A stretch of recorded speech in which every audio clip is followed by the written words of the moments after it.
Počkejte, vidíte ho už někdo?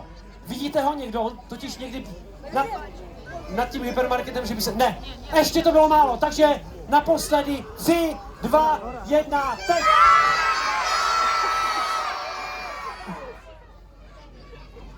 No tak to už by se nám tady... Aha. Mně to bylo trochu jasné.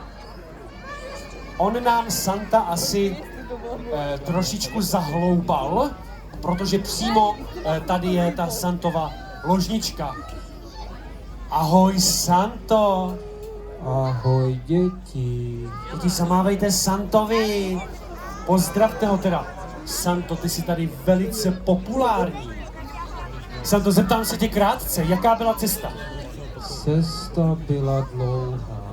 Ano, protože jsme za vámi přijeli ze severního pólu. Santo, já jsem si říkal, nás pochopitelně zajímá, jak se máš, jak zvládáš ty tu předvánoční dobu. Na ty sáhodlouhé rozhovory se dostaneme později, až tady nebudou ty davy. V této chvíli vlastně bych tě poprosil, aby si sedl do křesla a může nám probíhat ten proud dětí a mládeže. Jenom se tě teda zeptám krátce, jestli prozradíme dětem, co jsme jim přivezli. Přivezl jsem vám spoustu vánoční nálady, písní a tance. No tak na to se moc těšíme. Santo, prosím tě, pojď, já tě doprovodím do tvého úřednického křesla. Skříňujko Lolo, co ty tady takhle?